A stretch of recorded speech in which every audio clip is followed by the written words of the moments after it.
কয়েকটা দিন ওয়েদার ভালো থাকার পরে আবার বৃষ্টি শুরু হয়েছে। তো কি আর করা, বৃষ্টি শুরু হলে তার কাজ থেমে থাকবে না। কাজ কাজের মতোই চলবে, জীবন জীবনের মতোই চলবে। অর্থাৎ কাজ কাজের মতোই করতে হবে, জীবন জীবনের মতোই চলবে। যদি একটু হালকা পাতলা ঠান্ডা লেগেছে এই আর কি। তো যাক, কি আর করা, কিছুই করার নেই। আসসালামু আলাইকুম সবাইকে। সবাই কেমন আছেন? আল্লাহ সবাইকে সুস্থ রাখুক, ভালো রাখুক, এই কামনাই করছি। বৃষ্টি এসেছে তো কি হয়েছে, বৃষ্টির জন্য তার ঘরে বসা থাকবে না? বৃষ্টি কি তেরা, আমরা তার চেয়ে বেশি তেরা। যে তুমি আসছো ভালো কথা, আমরা ছাতি নিয়ে বের হয়েছি। বা আসলে বিকালে বাচ্চারা একটু বাইরে নাস্তা করতে চাচ্ছিল, তো ভাবলাম আমাদের পাশেই একটা নতুন রেস্টুরেন্ট উদ্বোধন হয়েছে, তো আমরা ওখানে গিয়েছিলাম বিকেলের নাস্তাটা করার জন্য।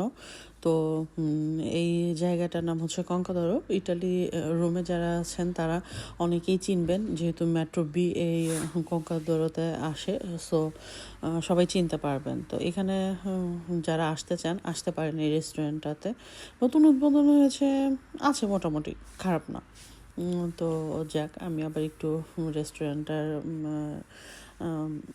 ভিডিও করতেছিলাম, ওদের ডেকোরেশনগুলো ভালোই লাগছে। বাংলাদেশি স্টাইলে ডেকোরেশন করেছে, সুন্দর লাগছে। যেহেতু খাবার অর্ডার দিল, তো আপনার আসতে 2-4 মিনিট সময় লাগে, অর্ডার দেওয়ার সঙ্গে সঙ্গে তো আর আসে না। তো ভাবলাম আমি এর ফাঁকে একটু ভিডিও করে নিই আপনাদের জন্য। আপনারাও দেখলেন আমার সাথে। এই তো তো বাচ্চারা সব বসে আছে, তো এরই মাঝে আমাদের ফুচকা চলে আসছে। তো ফুচকাটা মজার ছিল, ভালোই লাগছে। ফুচকার টকটাও বেশ ভালো লাগছে। তো আমার ছোট ছেলে আবার খায় না, তো আমি, রাইয়ান আর ওর বাবা একটাই খাবে, এর বেশি খায় না, জাস্ট একটু চেখে দেখাই আর কি। আমি আর রাইয়ানই খাই, তো আমাদের জন্য 1 প্লেটই যথেষ্ট। কারণ যেহেতু আমরা আরও অন্য সব খাবার খাবো, এই কারণে আর 2 প্লেট নিইনি।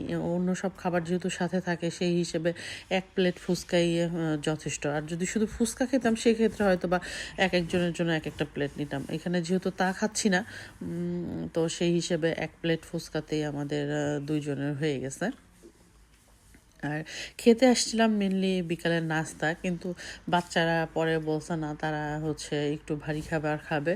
তো ওদের জন্য চিকেন বিরিয়ানির অর্ডার দিয়েছিলাম, আর আমার জন্য এই ফুচকা দিয়েছিলাম, প্লাস হচ্ছে একটু হালিম দিয়েছিলাম। আমি আর রায়ানের বাবা 2 জন হালিম নিয়েছিলাম, আর বাচ্চারা 2টা চিকেন নিয়েছিল, চিকেনের বিরিয়ানি নিয়েছিল। তো আমরা এই যে হালিমটা হালিম বলতেছি, সরি, ফুচকাটা এনজয় করতেছি, কারণ আমাদের আগে ফুচকা দেওয়া হয়েছে। আর এরই মাঝে আবার আমরা যেগুলা অন্য সব খাবার যে অর্ডার দিয়েছি সেগুলার আবার প্রিপারেশন চলতেছিল। যাই হোক, যেহেতু সব খাবার তো একসাথে অর্ডার দিল, তার একসাথে আসে না, টাইম তো লাগে, সেই হিসেবে ওরা এই খাবারটা আমাদেরকে আগে দিছে। কারণ ওগুলো যেহেতু একটু ভারী ছিল, সেই হিসেবে এটা আগে দিয়েছে, আমরা এটাকে এনজয় করতেছি। আমরা বলতে মেনলি আমি, কারণ ছোটোটা তো আর খাইনি, আর বড়জনকে ওই 2-3 পিস খাইছে এই। তো যাক, আমি আবার একেবারে চেটে পুটে খেয়ে ফেলতেছি। আসলে মেনলি ওই খাবারটা আসতে দেরি হচ্ছে, তো যেহেতু এটাই সামনে ছিল, যার কারণে। আর আমি টকটা মাশাল্লাহ অনেক এনজয় করে খেয়েছি। যতক্ষণ ওই খাবার না আসছে আমি ততক্ষণ বসে বসে শুধু টকটা খেয়েছি।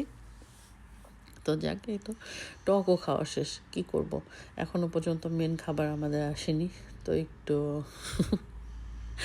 একটু ভিডিও করতেছি। আসলে টাইম কিভাবে পাস হবে সেটা চিন্তা করতেছি, কারণ একটা খাবার খাওয়ার পরে ওয়েট করতে ভালো লাগে না। কোথাও যাওয়ার আগে যেমন কারোর জন্য ওয়েট করতে ভালো লাগে না, সেম তেমন খাবার অর্ডার দেওয়ার পর খাবার না আসলে ভালো লাগে না। তো এই তো আমাদের খাবার চলে আসছে। আমি হালিম নিয়েছিলাম আর নান রুটি নিয়েছিলাম, আর এই যে বাচ্চারা চিকেন বিরিয়ানিটা নিয়েছে। চিকেন বিরিয়ানির ঘ্রাণটা অনেক সুন্দর ছিল। আমি ওদের কাছ থেকে 1 চামচ করে নিয়ে ট্রাই করে দেখেছি, মাশাল্লাহ স্বাদ ছিল, টেস্টি ছিল, সোজা কথা। তো এই তো হালিমটাও মজার ছিল, বাট হালিমে মাত্র যে 2 পিস মাংস ছিল এটাই ভালো লাগেনি, কারণ হালিমে একটু মাংসটা বেশি থাকবে তাহলে ভালো লাগে। 2 পিসের মধ্যে 1 পিস মাংস ছিল আর 1 পিস শুধু হাড্ডি ছিল, তো যার কারণে ভালো লাগেনি। আমার কাছে মনে হয় যে হালিমে ছোট ছোট মাংস থাকবে, এক বাটিতে কম করে হলো 3-4 পিস থাকবে, তাহলে না হালিম খেয়ে মজা। তো যাই হোক, কি আর করা হয়, তবে আমার রিজিকেই ছিল না, কিংবা ওনারা এভাবেই দেয় বলতে পারবো না। আসলে আমার বাটিতে 2 পিস পড়েছিল এটা জানি, তো রায়ানের বাবার বাটিতেও এরকমই পড়েছিল, আহামরি কিছু না। তো কি করা যাবে বলেন, রিজিকে যা আছে তাই তো খেতে হবে। এই তো বাচ্চারা বিরিয়ানি এনজয় করতেছে আর আমরা আমাদের হালিম এনজয় করতেছি। তো এভাবেই আমাদের খাওয়া দাওয়াটা শেষ হয়েছে। তো খাওয়া দাওয়া করে বাসায় গিয়ে আবার কাজ আছে, কারণ আমি একটু মুরগি বের করে রেখে গেছি, সেটা আবার এসে পরিষ্কার পরিচ্ছন্ন করবে, একটু রান্নার প্রিপারেশন করবে। এই কারণে আর মানে আমার তাড়াহুড়া ছিল সোজা কথা। তো এর মধ্যে আবার বাচ্চারা একটু মিষ্টি অর্ডার দিয়েছিল, একটা কালো জাম, একটা সাদা। আমার ছোটোর জন্য আবার সাদা মিষ্টি খাবে, আমার জন্য কালো জাম নিয়েছিলাম। আর বড় ছেলে সবসময় জিলাপি থাকলে সে জিলাপিটাই পছন্দ করে। তো আমাদের খাওয়া দাওয়া শেষ, আমরা বাসায় চলে আসছি। আমি যে বাসায় যাওয়ার আগে মুরগি বের করে রেখে গেছিলাম আমার জাদুর বক্স থেকে, তো সেটাই এখন পরিষ্কার পরিচ্ছন্ন অভিযান চলতেছে। কারণ আমার কাছে মনে হয় যে মুরগি যেগুলো আসলে পরিষ্কার করে রাখা, সেগুলো যদি আপনি একটা টাইম একটু কষ্ট করে পরিষ্কার পরিচ্ছন্ন করে কেটে কুটে ভালো করে রেখে দেন, তাহলে আপনার কাজটা অনেক সহজ হয়ে যায়, এবং আপনি যখনই রান্না করেন না কেন সেই কাজটা আপনার কিছুটা কম হয় আর দ্রুত হয়ে যায়। তো আমি অনেকগুলোই মুরগির পিস পরিষ্কার করে রেখে দিব, আর কিছু রান্না তখনই করব, কারণ আমার আসলে রান্না বাকি ছিল, আমি বাকি রেখেই গেছি। যেহেতু এখন সেই রান্না করা যাবে, যার কারণে আর রান্না করে বের হয়নি। সরি, আমার একটু ঠান্ডা লাগছে, যার কারণে কণ্ঠটা এরকম মনে হচ্ছে আজকে। আমি এই যে মাংসটা ভালোভাবে করে পরিষ্কার করে আমি কিছুটা দিয়ে আজকে একটু রোস্ট রান্না করব, আর কিছুটা পরিষ্কার করে রেখে দিব। তো সেই হিসেবে পরিষ্কার করতেছি, কারণ এগুলা করাটাও একটা আসলে প্যারার কাজ। মনে হয় যে এগুলো যদি কেউ করে দিত তাহলে না কতই ভালো হইতো। যাক, কি আর করা, যেহেতু আমাদের এখানে হেল্পিং হ্যান্ড নাই, আমাদের নিজেদেরই করতে হয়। তো কিছু করার নেই, নিজের কাজ নিজেকেই করতে হবে, যতই আফসোস করেন নিজের কাজ নিজেকেই করতে হবে। তো এই তো আমি যে টানা হেঁচড়া করতেছি মুরগির রান নিয়ে, কাজের ফাঁকে ফাঁকে একটু ফান করলাম এই আর কি। তো আমার মুরগি পরিষ্কার করা শেষ। আমি 3 চুলায় 3টা জিনিস দিয়েছি। আমি একটু পেঁয়াজ বেরেস্তা করব, যার কারণে ছোট্ট একটা কড়াইয়ে তেল দিয়ে দিয়েছি। পেঁয়াজ কুটেও রেখেছি, কেটেও রেখেছি, তো ওইটা একেবারে দিয়ে আমি বেরেস্তা করতে দিব। কারণ আপনি রোস্ট বলেন আর পোলাও বিরিয়ানি যাই বলেন, একটু পেঁয়াজ বেরেস্তা না ছাড়া হয় না। আমার বাসায় আবার পেঁয়াজ বেরেস্তা শেষ হয়ে গেছে। আমি একটু পেঁয়াজ বেরেস্তা নর্মাল সময় হলে বেশি করেই করে রাখি, এখন যেহেতু আমার একটু তাড়াহুড়া আছে, যার কারণে আমি জাস্ট অল্প করেই করতেছি।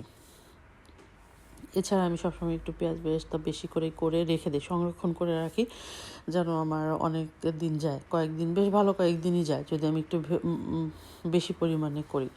তো অন্য চুলায় আমি আবার একটু রোস্ট ভাজতে দিয়েছি। আমি রোস্টটা কোনো কিছু না, জাস্ট সাদাই শ্যালো ফ্রাই করি। আমার কাছে রোস্টটা কোনো কিছু ছাড়া সাদা শ্যালো ফ্রাইটাই ভালো লাগে।